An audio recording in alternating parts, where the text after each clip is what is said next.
This is going to be the longest I've ever paddled in 5 days, which is 107 miles. And now they're saying it might be a little more because of some of the detours we took up different creeks and sloughs.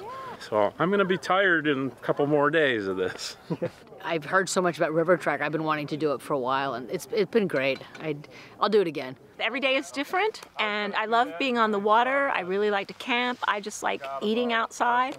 I have not been on the Apalachicola River before. It's beautiful. It is just amazing being out here. One day is better than the next. This does not suck. RiverTrek is a fundraiser for Apalachicola Riverkeeper. The paddlers are the fundraisers. Now the campaign is over, and they're kayaking and camping down the entire Apalachicola River. I'm tagging along for the first time in 9 years to bring the adventure to you.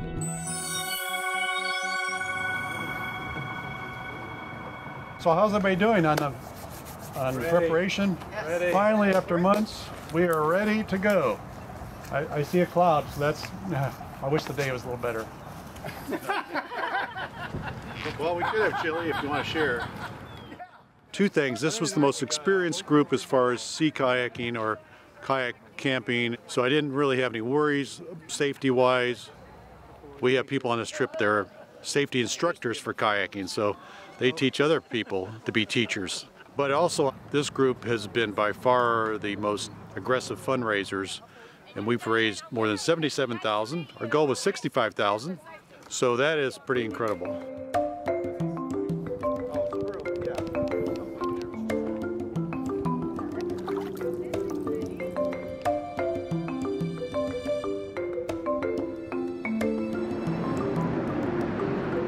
After I-10, the river starts to feel more remote. The remoteness and the wildness and all the wildlife we've seen, the eagles, like I say, and it's just amazing. I didn't know about the bluffs. That's been pretty amazing.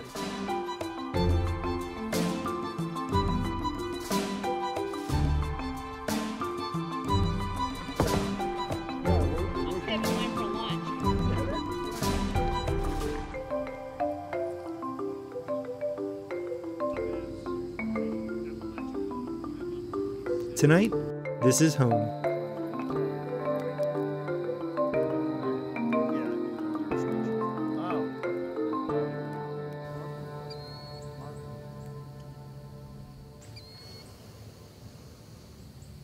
What's the biggest challenge about doing a 5-day trip, camping every night? Overcoming my apprehensions about whether or not I was going to be able to do it. Because I noticed when I started trying to get ready for it that after about an hour or so on the boat, you know, I was ready to get out and stretch. Mm-hmm. And, you know, I used to be able to stay in a boat longer than that without feeling that way. And Doug assured me that we stop frequently to get out. There's actually more sandbars than I thought there would be. So it's a wide river, and you've got these beautiful sandy areas where people can camp. You can stop and relax and chit-chat, have dinner.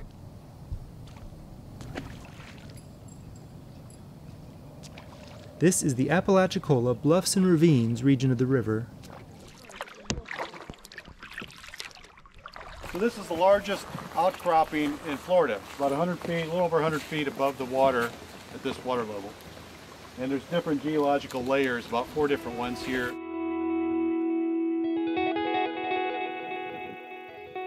Allen Bluff is a really special place for Florida. There's nowhere else like it. It's about 125 feet tall.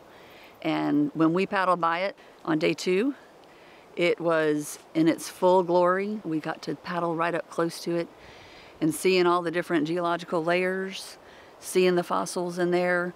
It makes you realize that we're a tiny little blip, and this beautiful place has been around for a really long time. It's just powerful to paddle by it and to see that it's continuously changing, and it will for forever. There are a handful of small waterfalls trickling down Allen Bluff. Here we see water that is filtered down through the sandhill high above. water that is now slowly starting to carve out a steep head ravine. You can poke your way just a little bit past the houseboat and just look to the right and you'll see some of the big knees. Some shots of that. Just past Allen Bluff, the land flattens out and we explore a cypress tupelo swamp. We went down the creek and it was absolutely stunning. The cypress trees were just incredible and the cypress knees, and it was just a really magical place. Imagine so much more of Florida looked like this at one point. Oh. Trees this size. This guy over here, this chunk, buttress is phenomenal. Like every 10 or 15 miles, the landscape changes. And the lighting, and as the day goes on, it really is an incredible way to see this river.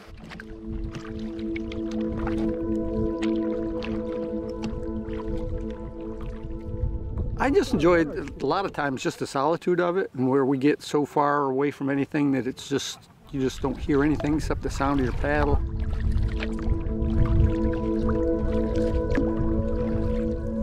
We spend the afternoon racing a storm to our campsite on Estefanolga Bluff.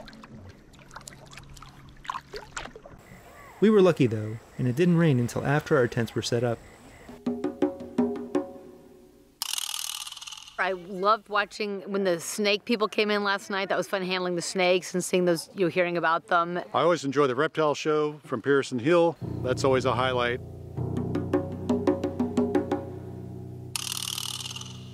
I recognize my fears and I don't want to die with any fears. So I took up skydiving a few years ago because I was afraid of heights. So it seemed only logical, if there was an opportunity to handle snakes, that I should try handling a snake. It's only the third time in my life I've touched a snake. And I couldn't give it back because the snake handler was on to another snake. So the snake and I became friends.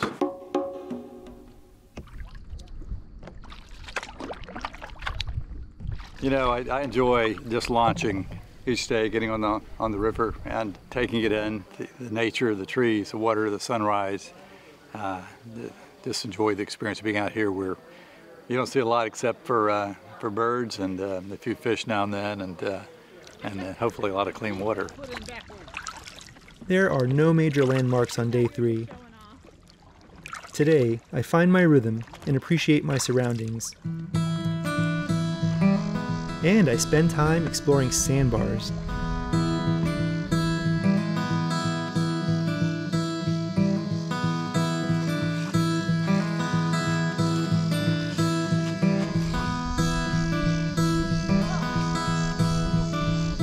This is a good time to get to know some of the river trekkers. Collecting for your take it garden home store for my collection? garden. Yeah, Oh. yeah, nice. That's nice. I plan to. I'll hang it and mount an orchid on there. I have the Marauder helmet on my kayak. I teach at McClay School, and our mascot is the Marauder. And my school is incredibly supportive to help me come along on RiverTrek. And my students are really engaged, and they learn deeply what RiverTrek is all about and why we do this.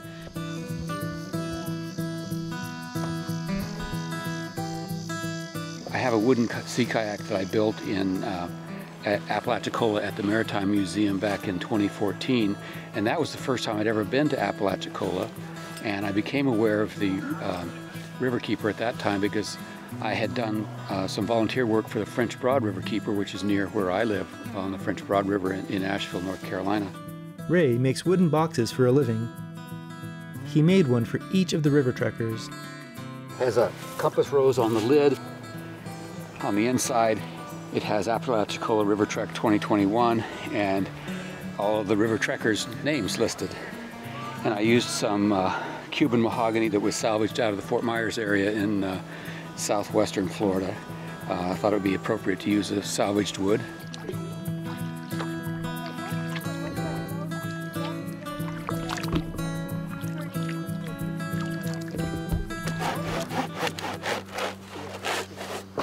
So I'm just making a teepee fire with some mostly dry willow sticks. That's what we have. The ones that are still in the trees are the driest. Something like this big is good. Doug's the master at this. Wait till it catches a little bit. Okay, that's your grass burning already. Look at that. That's a sweet little fire. Good job. Good job, team. Last night at our sandbar, we had a beautiful campfire, just fun stories. Doug's an amazing storyteller, just belly laughing all around. But we see his boat over across the river. It's dark 30, and they're shining their light all over the place. And we ended up being able to go out to them, and they said, you know, come on over to our boat. And they had the largest catfish in their boat. But these are the locals that live right across in their family's home. Flathead catfish, invasive species. We see you guys way up there. But really good eat. They're good eating? Really. Say that again. I got Really. video going. That one's maybe 25 pounds. Let me tell you, These, no, that one's not that big, but he's probably all of our friends. 15, 16. We catch them 20, 25 pounds, but that's not. That's not the biggest one. It's great to meet some of the local folks that live on the river. They mentioned that the river has been providing for them and their families for all their lives. They grew up on the river, and so it's fun to see it from their perspective. They were showing off their catfish. They had a couple big channel cats. They had a big blue cat, and they had a lot of brim. They were going to have a big fish fry, and they're always very generous. They invited us over if they wanted to come tonight or Sunday night. It was two guys that have lived here their whole lives, second or third or fourth generation on the river. And they were telling us that they were river keepers since birth. And they thanked us for participating with Apalachicola Riverkeeper. We're with Apalachicola Riverkeepers, and we put in at the Woodruff Dam, and we've been paddling all the way to Apalachicola from the Woodruff Dam. 106 miles. But to see them still, you know, being appreciative of people that care for the river, they're being a part of it, they're pulling out the invasive species. I think we need to remember that there are all walks of life that care about this place. All the people that we've seen the last couple days out here on the river, bass fishermen, people just camping on the river, and they all appreciate, they all enjoy it. I actually grew up on this river. I'm originally from Blountstown, so my uncle and I used to fish the river every summer, 2 or 3 times a week for catfish, and actually he would take them and sell them after they were cleaned. And that was just an additional source of income. This river, I would say, is more natural than a lot of the rivers I've paddled. I've paddled pretty much the entire state. A lot of clear water rivers and dark water rivers. Everything from the Blackwater River in West Florida to the Everglades. Of course, this river supports a huge population of fish. As we've seen on this trip, there are a lot of fishermen out.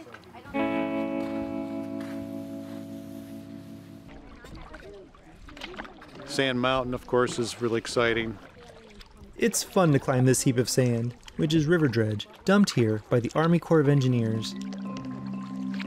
This would be kind of easy right here. I follow Whitney for a different path up than we normally take on RiverTrek.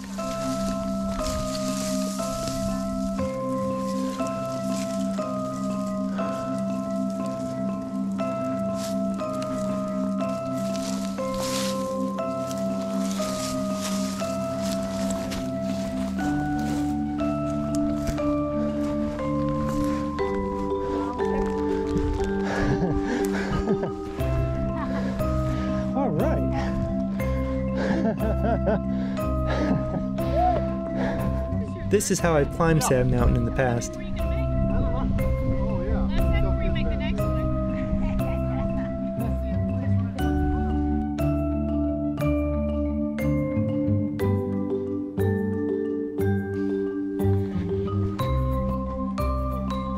Our next stop is a slough, just like the one that was covered up by Sand Mountain. We got some talks about the restoring of the sloughs. I love tupelo honey, and I know that we've lost a lot of tupelo trees because the sloughs don't allow enough water in there. So we were looking at some of the restoration projects and it's just great. Really, I'm doing it because I think it strengthens my understanding of just how connected everything is. Like I didn't think how the tupelo trees depended on, floods at certain times of year, and then low water at other times of year to thrive. This slough, as it turns out, only has a really bad deposit right here at the head. Ken Jones is helping Apalachicola Riverkeeper remove sand that has washed into the slough from Army Corps of Engineers dredging projects. The slough restoration is looking at what it takes to remove all these sediments from these major sloughs so that when flows are at the low period, they can go down in through the sloughs and continue to hydrate the Tupelo Cypress floodplain system. It's about connecting the river and its floodplain. After leaving the slough, we reflect on the connectedness of all water. So if you would take one of your hands and put it into the water, and just wiggle your fingers about and just feel the water. And you're touching water that's ancient. The amount of water on Earth is constant. It's never changed over millions of years. So you're touching water that is millions of years old. So if you ever take the time to pause and touch the water, just think of this moment and touching all of the water of the world all at once. The old water, the new water, it's all the same.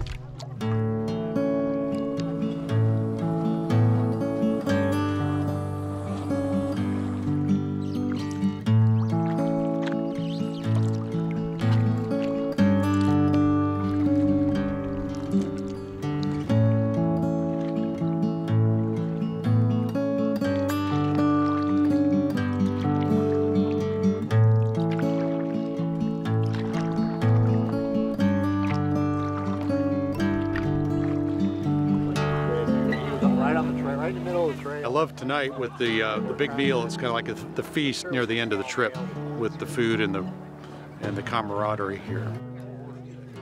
Owl Creek is in the Apalachicola National Forest. Tonight, we sleep beneath the pines.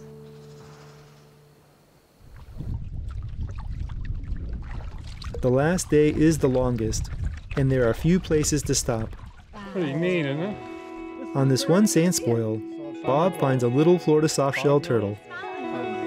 Oh my gosh, good job. That is a nice spot. Oh, cool thing. Anybody want to hold it? Anybody afraid of turtles?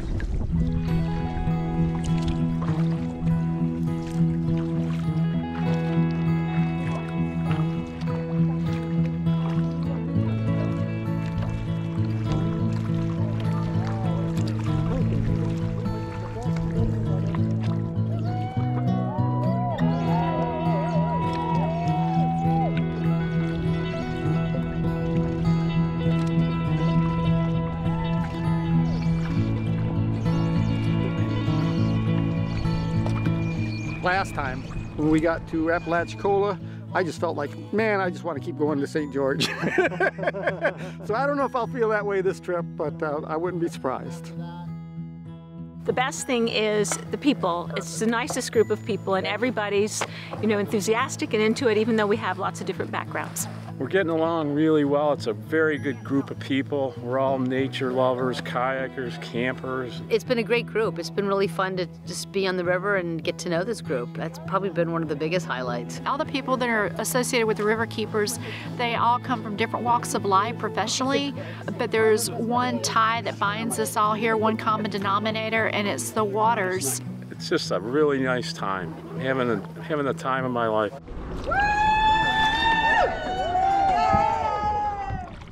For WFSU, this is Rob Diaz de Villegas. On RiverTrek, we kayak by steep-head ravines, longleaf forests, tupelo swamps, and we learned about the Slough Restoration Project. You can take a deeper dive into all of those stories, as well as stories on Apalachicola Bay, oysters, and the barrier islands surrounding Apalachicola Bay on the WFSU Ecology blog.